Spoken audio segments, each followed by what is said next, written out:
Ini saya bukan ahlinya ya, tetapi saya bisa secara ilmu dan pengalaman yang saya dapat. 5,6 itu perlu diingat Pak, 5,6 tepat di atasnya. Ya, 5,6 ini tepat di atasnya. Kalau 5,6 di tengah laut, di daerah, di kebanyakan kan di laut-laut itu nggak terasa memang Mbak.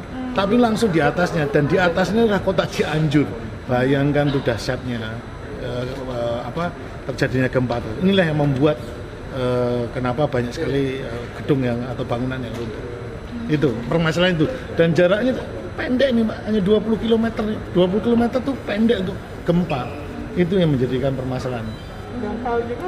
Dangkal, termasuk dangkal. Menurut BMKG itu adalah dangkal. Iya. Dan saya make sense gitu. Oh, langsung di atasnya.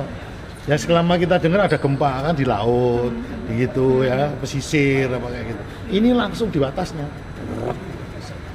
Kalau kondisi bangunan mungkin Pak, apakah bangunannya? Kalau menurut saya memang ya, nah ini bedanya ya, masyarakat Indonesia itu kadang-kadang mendirikan IMB itu tidak standar. Ya, dengan ekonomi yang semakin tinggi, mereka ingin membuat bangunan yang lebih permanen. Bukan saran, saya juga menilai bangunan terdahulu nenek moyang kita yang dari kayu, kemudian yang pakai tunggul di atas itu lebih aman karena dia goyang kayak apapun nggak akan runtuh. Nah sekarang bangunan itu tidak ada standarnya. Coba kita lihat, kebanyakan tidak menggunakan slope ya, hanya tembok saja gitu. Itu sekali goyang pasti hancur. Nah itu menurut saya itu.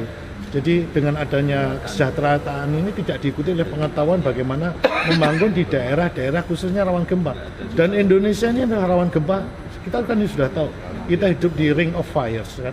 Yang itu sebetulnya harus ditekankan ya pada masyarakat. Gitu. Kalau mitigasi berikutnya apa? Seperti apa?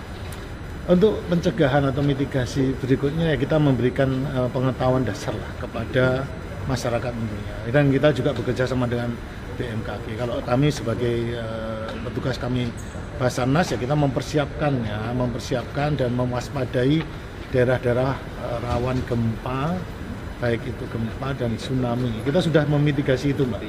Ya kalau untuk masyarakat itu tahu bahwa daerah yang di tempat itu daerah sesar misalnya, lempengan patahan. Nah itu mereka sudah waspada. Bengkulu sudah sangat paham ya kayak gitu. Dan bangunannya pun sudah menyesuaikan. Nah hal demikian pengetahuan inilah kita dengan adanya momen gempa di Cianjur ini memberikan suatu pelajaran kepada masyarakat bagaimana membangun misalnya. Itu bagian dari mitigasi membangun rumah yang benar itu bagaimana. Nah, seperti itu harus kita broadcast. Kemudian bagaimana cara memberikan perbantuan kepada masyarakat yang terdampak.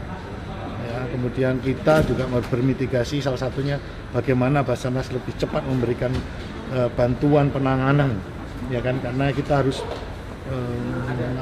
mendidik masyarakat untuk bisa diupayakan membantu kita untuk penanganan lebih cepat.